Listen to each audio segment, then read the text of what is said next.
That's exactly what it is. It's that conversation. And what I found is that the bigger the ticket, the item, that you're looking to go out there and sell, the more due diligence it is that your clients are likely to go out there and do. And so if you're selling a waffle maker, it's probably just seeing the freaking 5-star reviews is enough for people to say yes and let's go.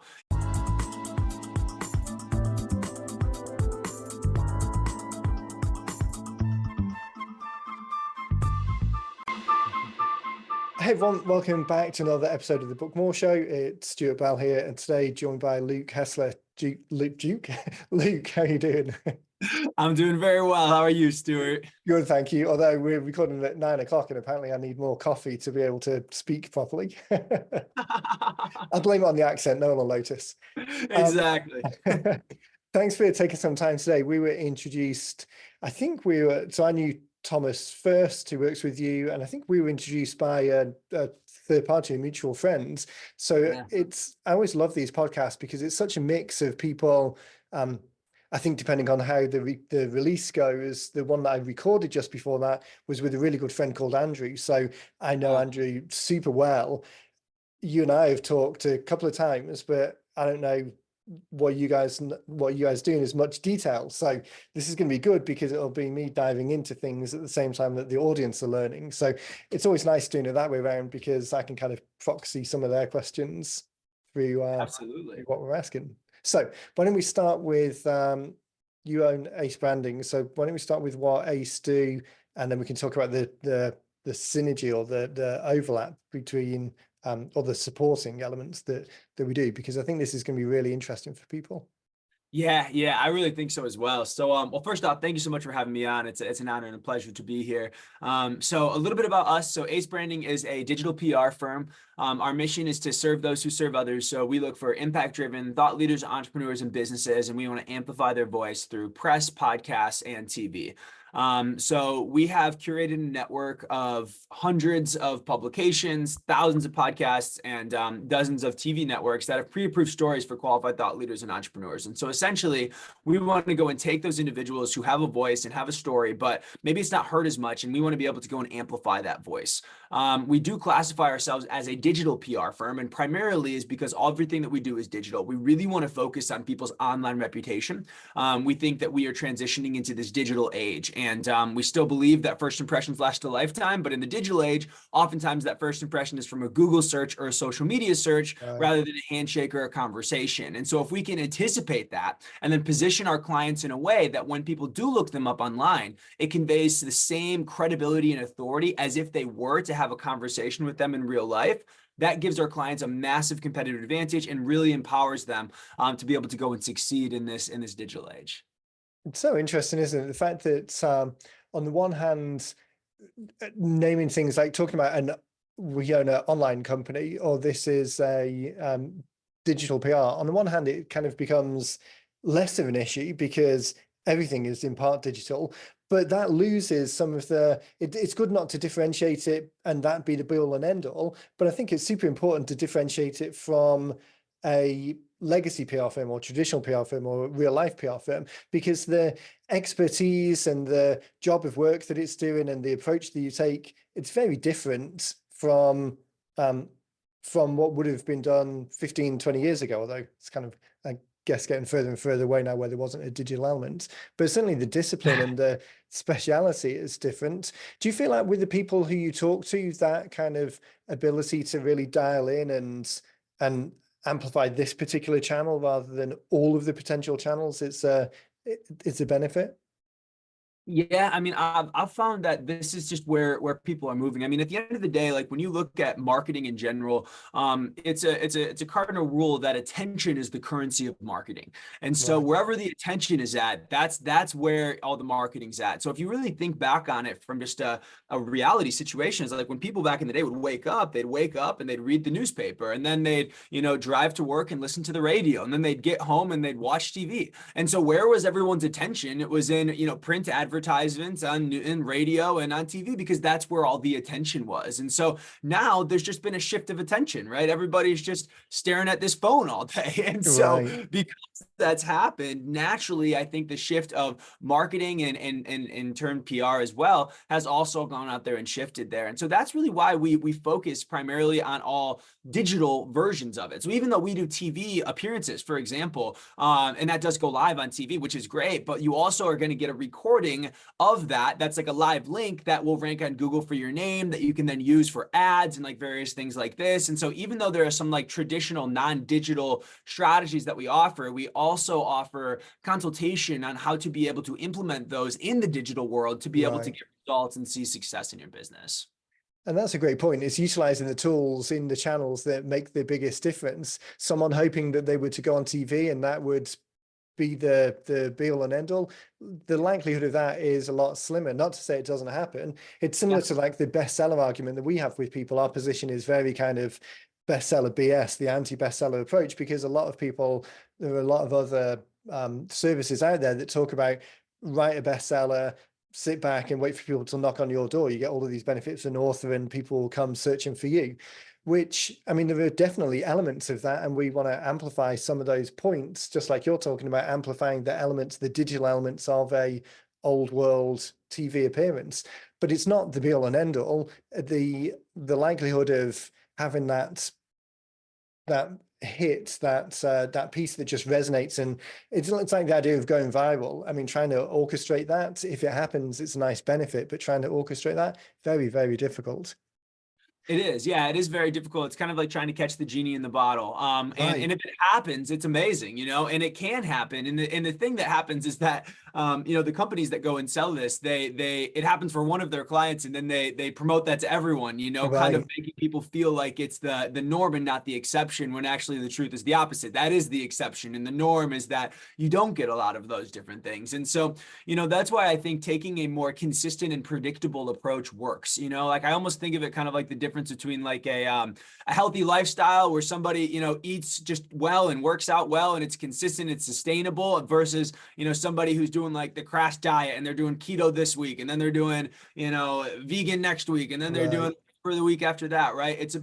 I think it's about finding a sustainable approach where you can go and consistently go and put out content, on the internet through various channels, whatever you're most comfortable with, and then being able to control your own narrative. Because I believe that if you don't control your narrative, then what will happen is the algorithm's going to control your narrative. And the algorithm doesn't give a crap about you, all right? All the algorithm cares about is clicks. And usually the things that get the most clicks are not the things that are best for you. Necessarily And once. so, Right. and so we want to empower people so that they can control their own story and control their own narrative. Because the reality is that, what I've seen at least is that perception is reality, and digital perception becomes physical reality, right? It's like when you make a buying decision, think about just when you bought something on Amazon, right? You're looking at two different waffle makers, right? And you got one waffle maker with 5,000 five-star reviews, and you got another one with five-star reviews. 99 out of 100 people are going to choose the one with 5,000 five-star reviews, Right. not because it's necessarily better, but they perceive it to be better based on those reviews. Granted, it's possible to buy and fake reviews on Amazon. So you could actually be buying an inferior product than the one with the five-star reviews that's actually legit and better, but you don't know that. And so what happens is digital perception, so how you perceive things to be online, determines your physical reality, which are real life buying decisions that people create. And so again, this is some people will argue whether this is right or wrong or this and that. And it's like, to me, it doesn't matter because It it's a is what it reality. is. It is what it is, right? And so Yeah. now the question is, how are you going to deal with it? How can you use that to your advantage? And that's what we like to be able to help people with. Yeah, those are such great points. That whole psychology around things. We have a framework that we use sometimes called the 8 micro guesses, and it's the idea that as someone's moving down a funnel towards something or on a conveyor belt towards something, then Yeah. each of these yes points need to be yeses, otherwise they'll just kind of eject themselves out the side. So that credibility piece, that idea that we talk about this with the books, because for us the books aren't the product, the conversation, the opportunity for the conversation is the product. The book is just a mechanism for accelerating it a little bit. So Yeah. the book still needs to be good enough, but we're not getting too carried away with, you're not going to win a Pulitzer Prize from this asset. And that's Right. not the purpose. The purpose is that someone has, for some reason, seen the book, an ad, or has been given it by someone, or you're presenting it to them. They're accepting it because, social pressure aside, if you're giving it to them, I guess, but they're accepting it or requesting a copy because they're interested. They know where they want the outcome. It's kind of yes, yes, yes, yes. They just need to, the content of the book, the table of contents, the call to action, all those things just need to keep them moving down that path. And the same with the press and the PR and the digital searching for a company or a business. They're Right. not really doing that level of due diligence, like you were saying with the referrals, the recommendations rather. They're not going and vetting all of those. They're not using like something like fake spot to see if it's real or not. They're not reading each one to see whether it seems consistent. It's just another yes in that path, and then it moves them forward. And I really think that that online presence and the fact that people do see you in other places or have the opportunity to see you in other places, like you're saying about the TV appearance, it's great that that happens, but then also taking that and clipping it on social media and having it embedded on the website. It's just all of these credibility, small little checks that move people towards the outcome, because what we're looking for is that conversation. That's exactly what it is. It's that conversation. And what I found is that the bigger the ticket, the item, you know, that you're looking to go out there and sell, the more due diligence it is that your clients are likely to go out there and do. And so if Right. you're selling a waffle maker, you know, it's probably just seeing the freaking 5-star reviews is enough for people to say yes and let's go. You know, but if you are a, you know, a keynote speaker who charges $50,000 or $10,000 for a keynote, or if you're a consultant who charges $10,000 a month, before people go and make these buying decisions, they are going to do actually pretty significant due diligence. And so Right. they probably not only will just do a Google search and be like, oh wow, look at he's in these articles, that's fine. They'll probably read them. They'll probably listen to some of the podcasts that you've done. They'll probably do this because they want to get to know you as a person. And so that's why, you know, with what we do is that we do make it so that whatever is being published, you know, whatever story is being out there, we really do want that to be an accurate representation. We really do want to make it so that if somebody does read that, you know, they are going to be, you know, seeing you as somebody who's like, wow, this person really does know what's going on. They are an expert, and we want it to build trust in their mind, because in this world that we live in, it's so difficult to create trust because there's so many scammers, there's AI, fake this, fake that. And so Right. it's a difficult thing to be able to go out there and navigate. But if you can have your story, right? I say your brand is what people say about you when you're not there, right? That's your real brand. And so it's like that brand, that story needs to be consistent on all channels. So you have your book, that's one presentation of you, and then you have the podcast that you're in, and then you have the press that you've done, and then you have the social media presence that you have, and then you have some TV appearance that you've gone and done. And if it is consistent across all these mediums, across all these channels, the likelihood that you really are who you say you are is significantly higher, versus if it's just on one, or just on, you know, maybe if it's inconsistent, then it does a negative effect to you, right? But Right. like these are the things that I think people should be thinking about. And I also really encourage people, I mean, whether they are they own a lawn mowing company, you know, or whether they own a, you know, an expert consulting deal working with Fortune 500s, you know, like I believe that building your brand, investing in that credibility, whether it be writing a book, whether it be getting PR, whether it be doing that, that is the direction that you need to go out there and go. Because, you know, they say there was a recent statistic, I think it was in Adweek, it said that 82% of consumers do online research before making a buying decision. And that's, again, like, I mean, I literally just hired a lawn person for our house, and there's like 3 companies, and I'm online Googling all of them. I'm looking at Right. what's going on, you know, and like, you don't think of a lawn business as a digital business, but like, this is the world that we're living in nowadays. And the I'd sooner say that people that's the can channel. accept that, you know, like, and then do something about it, then it's going to give them a huge advantage. And the people who don't and like continue to resist it, you know, it's going to be really difficult to continue to compete in this marketplace as time goes on. Right. I was saying to someone a couple of weeks ago that I'm old enough to remember when pre-website days. So in the and this is going back to the UK, so this is probably a little bit, maybe a year or two behind the US, but the late 90s, so Asda, which is I think they're owned by Walmart, so a big grocery chain in the UK. Can Yeah. remember driving down the road with friends and seeing a Asda truck with the website on the back. And we were like young, early 20s, guys, we were quite into like we were online at the time, but very Yeah. few people other were. I think even at that point, I had a corporate job, but didn't have an email address at work, which Wow. seems insane. Yeah. Insane and glorious in the same way. But yeah, seeing the truck going down the road, and it was a standout. We were driving behind it and we're talking about it as, oh yeah, this is the sign of it starting to cross the threshold. So back then, having a website was a novelty. Then it gets into being really expected. And now, if you don't have that online presence, it's, as you say, a detriment. I can't say the number of small businesses that you've seen around where it's just a phone number or AOL email address. And there's something that dings credibility about those things. So the It is. breadth of your presence out there, I really like the reminder to people that people are looking, and if you're not controlling what goes out there, then there's either nothing, which is an impact, or there's maybe things that you wouldn't necessarily prefer to be out there, which is obviously even worse. Yeah, that's exactly right. And it's also people, I think there's people that just like they have this thing in their mind where like, well, I'm not a tech person. I can't do that. And it's like it's so scary to them. So they don't even go and look into it. And it's and I get it on one hand because it can be really intimidating, right? It's like it's human nature to reject things that we don't understand. And if you didn't grow up with this technology and you didn't go and do that, like I Right. can see why it is so intimidating. Like I take, for example, my parents. My parents are doctors. They have a practice up here in Traverse City, Michigan, where I live, and it's been offline forever. And it's a functional medicine practice that my dad does. And forever, I've been trying to tell them, I'm like, go online, go digital, go digital. You can see these patients via Zoom. They can go to a website and buy these vitamins. They can do this stuff. It's going to save you so much money, and it's going to be more efficient for them. Da da da da.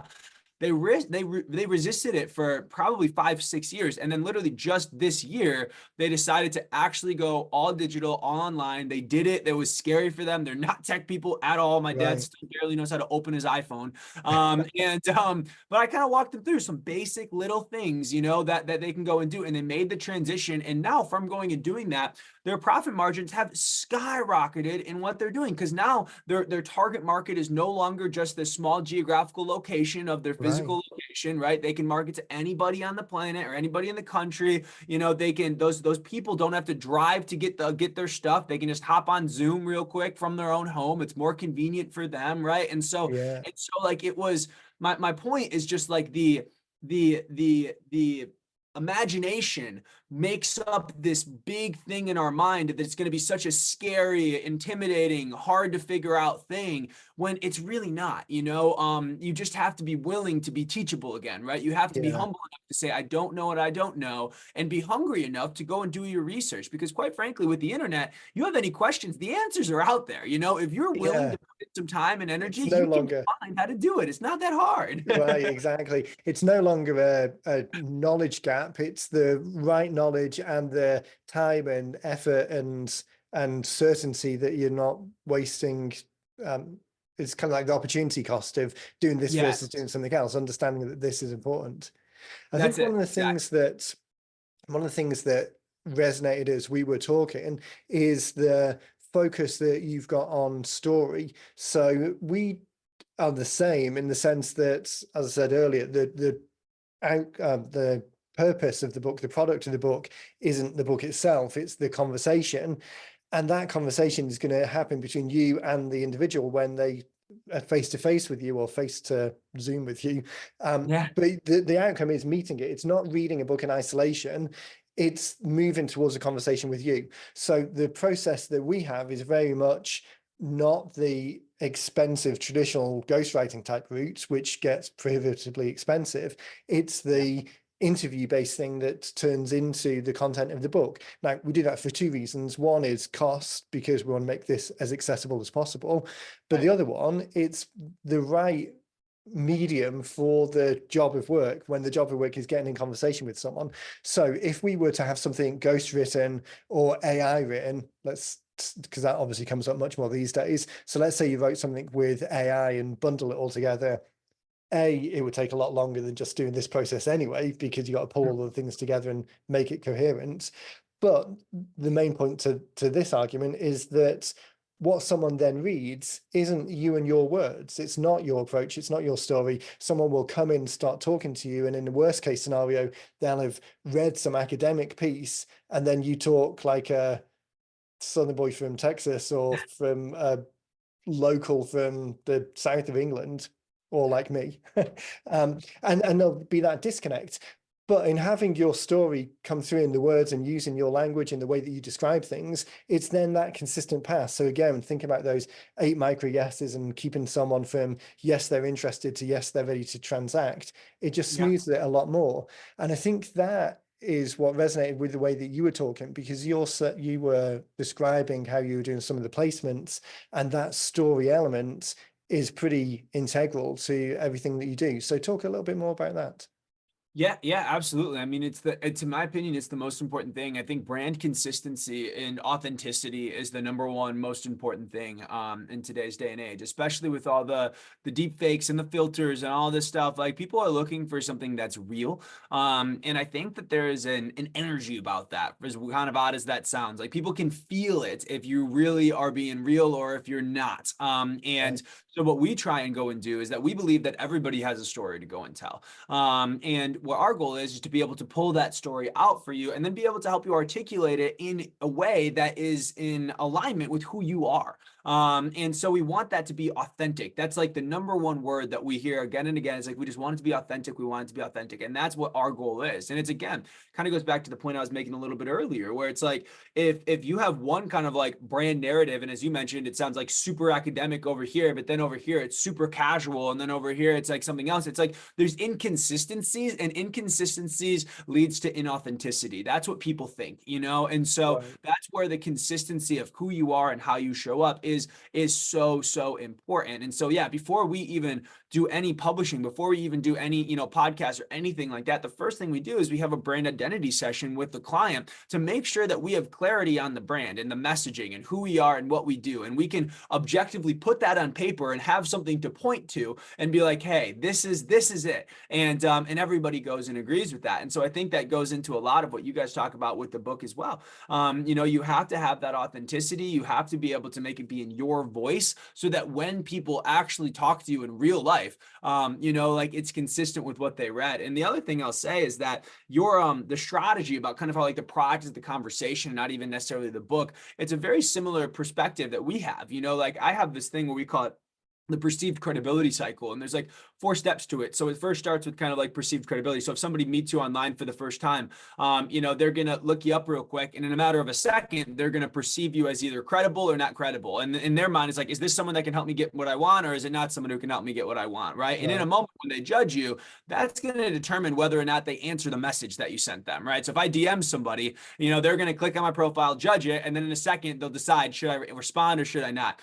If they do perceive you as credible, then what they'll do is then they'll give you access to them, meaning that they will respond to the message. And then once you have access to them, that's when your job is to go build rapport, which is where you actually like the real trust. That's the conversation part that you were talking about, right? Right. And then once you have the conversation, the rapport, that's when you can go and get the results. But the key is that if they don't perceive you as credible, then they'll never give you access. Then you'll never have the conversation and build rapport, and you never get the result. And so that's why I love what you guys are doing with the books, is that as an author, it positions the people as the thought leaders, as the experts, and it gives them that credibility. And it's a conversation starter. It gives them access to individuals that they wouldn't normally have access to in the past, which leads to conversations, which then can lead to trust. And I think it's so powerful because I always talk about digital assets, about like, hey, your brand is a digital asset that you'll be able to Right. leverage forever, but so is a book, right? You have that book. You are now an author. You can forever say, I'm an author in this subject. It's like people have the phrase, it's like, oh, he wrote the book on that subject. It's like you Right. literally wrote the book on that subject now. Yeah.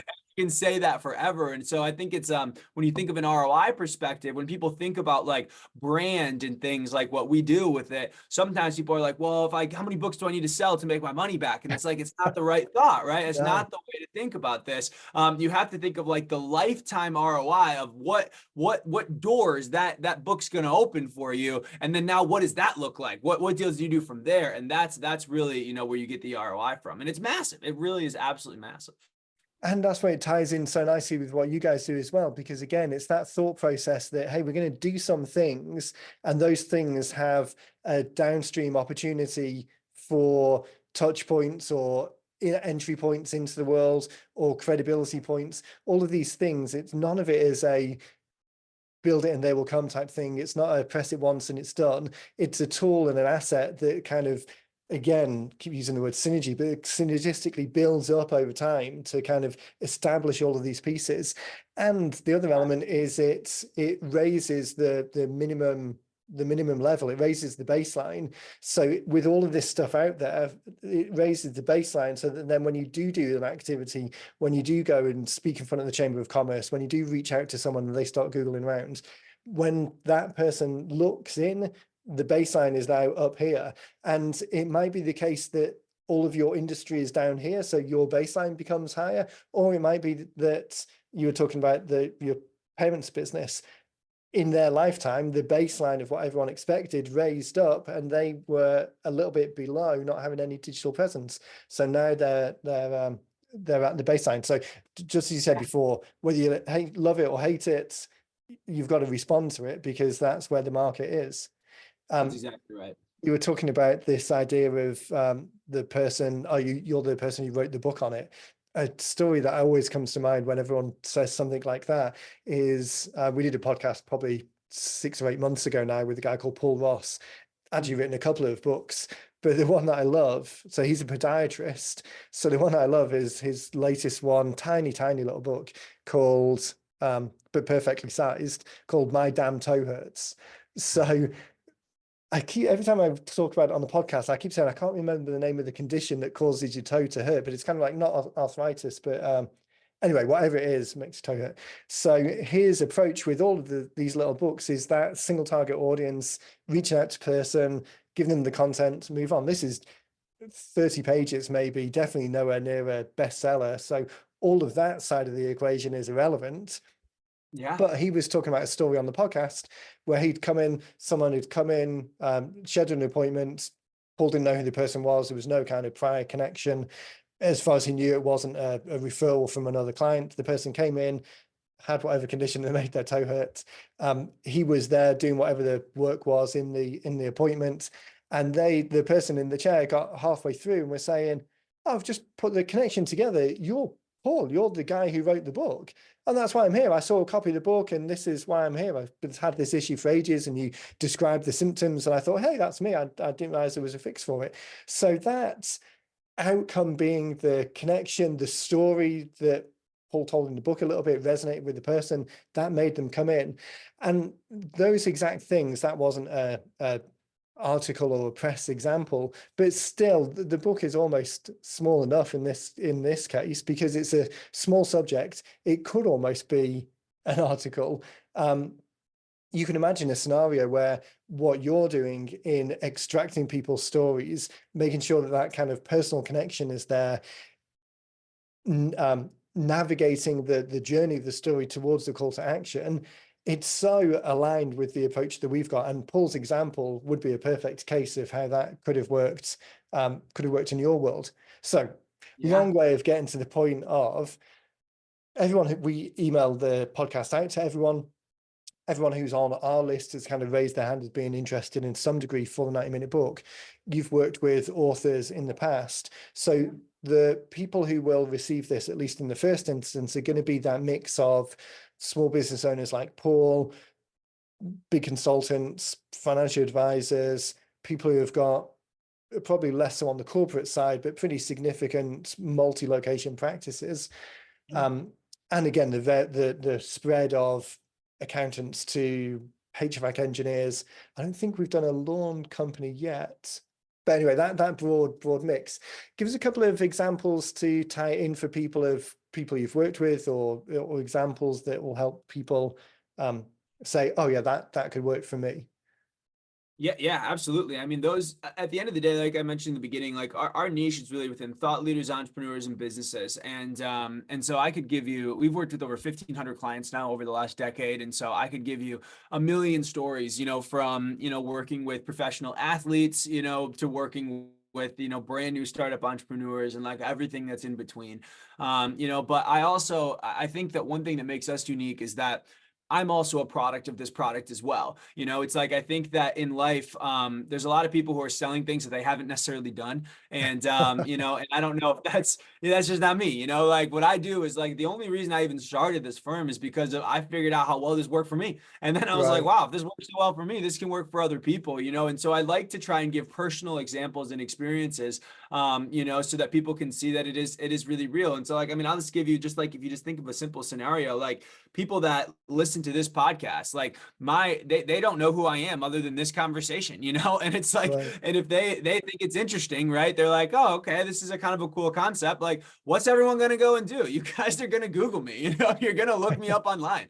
That's going to be the thing. And then guess what, you're going to judge based on what you see. And so it's like in a real life example of what's happening right now, this is what happens in the digital age. This is how conversations happen. Whether you're a financial advisor and someone's like, man, should I go with this guy or should I go with that guy? They're going to look you up and they're going to judge, that whether you're somebody who is a consultant, right? Or whatever. Like I use lawn company because it seems like the most far out thing that like they wouldn't need a digital, on Yeah, reputation, but you can, and it's valuable. And so, yeah, I really just encourage everybody to right now, just Google yourself. Okay. Like, I don't even know if you've done that before, but just Google yourself and what comes up, and and now put yourself in the mind of a potential customer. If you're a customer and you Googled you and you're thinking about working with you, would that Google reputation encourage you or discourage you from working from you? And then now look at your competitors, and see where they're at and what's looking at from them, and so to me, I think that's the simplest, most easy way to be able to kind of get a feel for what this is. Because again, I think most people can realize that yes, people do Google things, they look stuff up online before they make that buying decision, but not always do they think about it in their own terms, in their own business. So I think regardless of what industry you're in, regardless of what it is, if you're a thought leader, if you are an entrepreneur or you are a business, if you can build your online reputation, look at it like a digital asset. That's really how I look at my online reputation. It's a digital asset. I leverage it in every conversation that I do. My team leverages it, right? I have a whole sales team, right? My sales team's on the call and they're like, our CEO's Luke Hessler, look him up online. This is who he is, and like they do yeah, that on every single call that's there, right? So like I've invested a lot into this over the course of the years, but like it's given me the biggest ROI out of everything that I've done. And the other thing to really consider, because I also I think it's important to build a professional brand online in the terms of like a business brand or an enterprise brand. I think that's important to do. But I also really try and encourage people to build their personal brands, and focus on that, because at the end of the day, we're entrepreneurs, and oftentimes, we like, you're doing one thing today and then maybe you're doing something else tomorrow. Who knows what life's going to take you in 30 right. years? Like, I'm only 31 and I've done too many businesses at this point, And so it's like, if you don't build your personal brand, what happens is every time you start a new company, you start a new profession, you do a new thing, you have to start over, right? Because you build the brand of XYZ company, but now you're not building that. So now you got to start from scratch. But if you build your personal brand, like if you look at the brand of Luke Hessler, then what happens is I have a following of individuals. I've created a community of people who trust me. They see me as somebody who's integritous, who does what he says he's going to do, who is a good business owner, etc. And they trust me. And so whether I'm launching a digital PR firm, or maybe tomorrow I'm going to launch a course, or maybe the next day I'm going to go and freaking become a preacher and go, spread the word of Jesus. It's like, regardless of what it is, it's like there is an audience that's already there that has trust that I can go to. So I don't have to go and pay for ads. I don't have to go do that kind of stuff, because I've Right. curated a reputation and a community. And I think that asset that you can build, if you can build that in the digital age that we live in, I really don't think there's going to be a more valuable asset. And I bought Bitcoin in 2017. Okay. So I'm telling you, and I've gotten a better ROI on this than I've had on Bitcoin, which is saying something, because that's going crazy. Yeah, that's it. It's planting seeds for the long run and then waiting for them to come to fruition.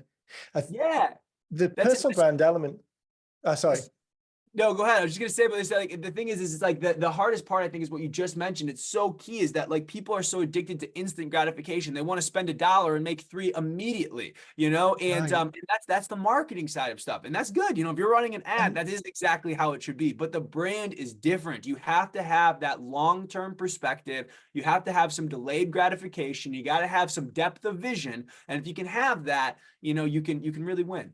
Yeah, actually, that's a great point. I'm glad that I didn't cut you off, because the idea that the money is in the long-term relationships with people. And this kind of burn and churn type idea, again, this example keeps coming up on podcasts as well, just because it's such a clear example. So it's the minority of people who execute immediately, particularly so it's different if you're a plumber and you're dealing with like a leaky pipe. That's a pretty pressing thing that needs to be sorted out within the next couple of minutes. But if someone wants to write a book, if someone thinks about executing a PR strategy, if someone's thinking about developing their personal brands, that's probably something, and we've been in business as well 10 years, so we're on a similar kind of time frame there. You'll see it as well. People will get on the calendar, and when you look back, they joined the list 6, 7, 8 years ago. It just today wasn't the day for them. So this idea that it's the work that you do now has seeds, but it's an investment into that future part of return, not just that burn and churn of here's an ad and I've got a 15-day attribution window. In fact, the podcast that I recorded with Andrew last week, I think he was saying that Google's attribution window used to be 30 days, but they've just reduced it to something like 15 because they've decided that across the board, they can't, because there's so many inputs into the system, they can't accurately give an attribution beyond 15 days, because by that point, it just gets so diverse. So as soon as you switch your mind away from that short-term return into long-term asset building. So the example I always give is a friend of ours called Kenny, realtor up in Massachusetts. He purged his list of people who he had no sign of life from for more than, I think it was quite a big time, like 2 years or something. If there was no sign of life, he wanted to purge them off the list. No reason to do that whatsoever, but he wanted to do it. 6 months later, gets a phone call, and the phone call went to voicemail, and Kenny played us the voicemail, so that's why I know the story. And it was a guy who reached out saying, hey, Kenny, it's Bob here. Hope this is your number. Sorry, I must have done something to get off your list. I used to get your Market Watch all the time, but I haven't received it for a while. Anyway, I hope this is your number. Unfortunately, my sister died recently, so we're going to sell her house and our house, and then we're going to relocate further inland. Give me a shout. So these houses were 2 oceanfront properties in Massachusetts. I think one was like, I probably say the numbers differently every time, but I want to say like one was 1.2 and the other was like $2.3 million. The guy actually had to phone another realtor in town in order to get Kenny's number. So, I mean, which clients normally would do that? But the point of it is Kenny had built a rapport with someone. That someone knew that they wanted to do something at some point in the future. It's just today wasn't the day for them. So they stayed in it for the long haul. And that's where I think a lot of the work that both of us do ties in. We're creating things that give people a reason to raise their hand in the first place. For us, it's book. For you, it's media placements. For both of us, there's a strong call to action in those elements. But then it's the long-term relationship that it's building with people. It's setting up that jumping off point for all of the other things that can tie in. That's it. And it's such an interesting point in today's day and age that he was able to build that strong of rapport with somebody who he had never met. Like they never met ever, but the person had that much respect for him that he's freaking calling other realtors to get to his phone and go out there and get there. Like that's possible in the digital age. If you do it right and you add value and you build that brand, like you can quite literally have the rapport and respect from people all over the country and the world who you've never met before, but they have had a positive impact on their life from the information that you've provided, whether it's from a book, whether it's from a podcast you're on, whether it's a social media post, whether it's articles you're putting out, it doesn't matter. That is it's such a huge thing. But if you're not putting yourself out there, you're just, man, it's gonna be hard to win. It really is. We're recording this on the Thursday, and on Tuesday this week, Gary Vaynerchuk's new book, Day Trading Attention, was just released. And that's the whole principle that he's talking about in there. It's this idea of being out there in the channels that enable people to build that relationship, to build that rapport, and to feel like they've got a connection, so that when you see them for the first time, it's not the first time for them. And it's you must get the same experience that I get. People will come and start quoting you back to you, and it's the first time that you're meeting them, and it's such a validating and unusual experience all at the same time. It is. It really is. We could talk forever because we're so on the same page and what we want people to do. Because all of this information is in people's heads already. It's they've got it. It's just they need to get it out in front of people. Right. I want to make sure two things. One, that we give people a path to get to you so that they can find out more about what you guys do. The other one, though, what's the first step? So people have been listening, they've been on the podcast list for a while. So everything that I preach, they've heard me say that before. So they're kind of predisposed to this kind of mindset. They're listening to you talk about media placements and articles and podcasts and TV as a way of getting out there. We've talked about bringing that story in, so it's very consistent with the way that we approach. What's a way of people getting started, as well as kind of reaching out to you? But what's the best way of them to start thinking about that journey? Yeah, so I would say two things. Number one is that, the journey of 1,000 miles starts with a single step, right? And so like if you have not committed to this philosophy and committed to this belief that, you know what, I do need to start building my brand, I do need to start investing in this, I do need to do that. Like that's the first thing. You've got to make that decision.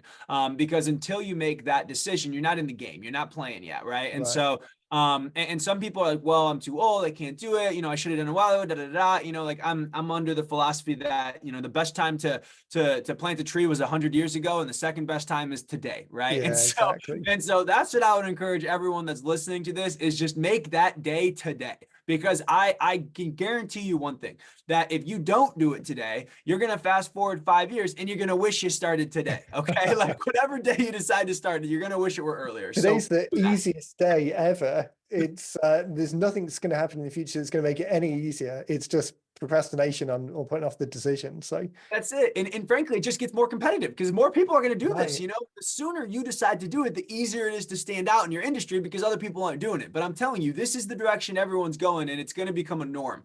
Just like the email address or the website thing that you were talking about, right? Right. Like this is the direction society is going. So make that decision today, number one. Number two is that, if you want to work with us with anything, what we basically offer is we offer a no commitment consultation where it's a discovery call. It's 15 minutes. And basically what we do is we just hop on and we see if we can get you featured in the media, right? So not every story and every person we can go out there and get published and get on articles on and things like that. And so we want to get to know you a little bit, see if we can go out there and help it. And then if it does, like if we can actually go and help you based on that conversation, then what we do is we put together a complimentary PR plan for you. So we schedule what we call a strategy session where we put together a plan and we share that for you to be able to go out there and review. And that's when you can decide you want to do it or maybe you don't want to go out there and do it. But if you're interested and you just want to explore and you want to see like what this would look like, like just book a discovery call, 15 minutes, go to our website, you can go ahead and do that. You can talk with one of our brand representatives and you can see if this is a direction, that makes sense for you right now. And if not, regardless, it'd be good to connect with you and have a relationship in the back pocket there. So Yeah, well, exactly, because I mean, today is the best day to start, seeing as we don't own time machines. But for the person that isn't today, then at least make that connection. And tomorrow, when tomorrow's the day, then you know who to go to. yeah, well, here's what I tell people is it's like, again, I think there's a difference between like making the decision that you're going to do it and then actually paying for it, because the reality is it's like, I'm going to decide to go and build my brand and go and do this. That's huge. So yeah, I mean, I think that there's a difference between when you make the decision that you're going to like start going in this direction and going down this path and when you actually pay for it. I know that is for me, because it's like oftentimes when someone makes the decision, the next step isn't just, paying for it. It's now figuring out like what plan do I want to go and take? It's exploring what direction do I want to Right. go? Should I start with a book? Should I do PR? Should I do the podcast? Should I do this? And the answer is that it's different for everyone. You don't know. So your first goal is to figure out what is the next step. Yeah. And the way that you do that is just by exploring the various options, that are there. And so that's why I really encourage people, like when we do these discovery calls, it really is a discovery call. We want to figure out where you're at, where you want to be, and how we can help you get from where you're at to where you want to be. And we value relationships. And so we're not just going to sell you something that you don't need because it's going to be one and done and you're going to be gone. What we want to do is we want to put together a long-term plan for you where we can be your PR partner for life. And if today's not the right time, for you to go and do this, and it's time for something, you should do something else first, then we're going to be honest with you with that. And we're going to tell you that. And so I just always encourage people. It's like they get sometimes a little bit scared, like, because it's like, oh, I'm going to do this. But then it's like, oh, I can't afford it. I can't do that. I can't do that. It's like, okay, fine. All right. The first goal isn't to pay for it. It's like, let's get a plan. And now once you know Right. the plan, now you have a price. So it's like, hey, this plan costs this much. Now you can be like, all right, how can I save up that money? Right. And so you're like, it's taking it step by step and heading in that direction. That's the key, in my opinion. Yeah, such a great point. That kind of mental thought switch into, okay, this is something I'm going to do. And now I'm going to put, even if it's subconscious, now I'm going to pay attention to this kind of element of the world and how I can play in that playground.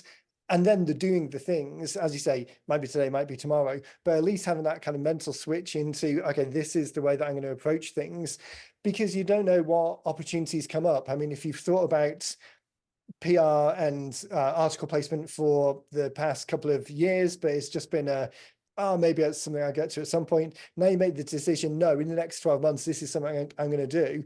Almost certainly this conversation is going to come up, but other opportunities are going to present themselves as well, because that little bit of your brain has just decided that, okay, this is going to take some focus now. Exactly. Such a great conversation. We really should circle back in a few months and kind of check back in and give people the next level or more encouragement to take that step. Yeah. Okay, so two things then. One, I'll link to your LinkedIn on the show notes, so as people are listening, they can just click through and that will link you guys directly. The website, what's the best place for people to go on the website so they can find out more?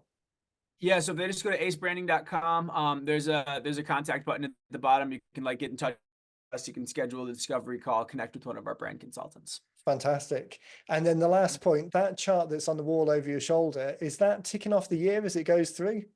Yeah, it is. It's like a weeks of my life chart. So it's broken down into like every little square is a week, and then there's like Okay. 4 squares for the month. And so yeah, that's my life. So it shows 100 years. Like that's the full thing. And so Oh, wow. that's what 31 of them filled out looks like so far. So That's fantastic. I was it looking at it provides over your shoulder. perspective. I saw a tweet from someone earlier in the month saying, hey, just, oh, it must have been the beginning of the month, obviously. Oh, by the way, we're a third of the way through the year already. How's it going? And it was puts it very much in your face. So that's, as people are looking in the background there, that's a reminder that, hey, if you ever thought about doing this type of thing, then those boxes are going to fill pretty quickly. So crack on. They do. It's facts. So true. So true. Yeah, yeah. Luke, real pleasure, buddy. When we were talking a couple of weeks ago and decided to do the podcast, I knew this was going to be a good hit and really resonate with the audience. So, as I say, show notes are in the podcast player and on the website. So wherever people are listening, they can just click straight through, and really recommend doing that discovery call, because it's eye-opening and just gives more opportunities to get you as a presence, as a brand out there. Yeah, absolutely. And I appreciate you for having me on, Stuart. You're just one of those people. You're so genuine, you're so authentic, you're so real. And that's just not, it's not normal in this world that we live in here Well, today. And it's I'm really not. gonna I'm gonna And so wait I for the just feedback from the podcast, because I think we're similar, that we love what we're doing. We really want to just shake people a little bit and say, hey, this is an opportunity. So I'm waiting for the feedback to say, hey, finally Stuart had someone on a guest that speaks as fast as he does. So it's good that they yeah, get the message out there. yeah. Good luck keeping up with that. If they try to listen to it at 2x speed, it's gonna be tough for them. Perfect. All right, buddy. Well, really appreciate it. We'll circle back for sure and check back in with the audience. Everyone, as you're listening, thanks again. Make sure you check out those show notes, and that discovery call is a real good call to action, something to do this week before another one of those blocks fills in. So, Luke, thank you again. Everyone, thanks for listening, and we'll catch you in the next one. Take care, everybody.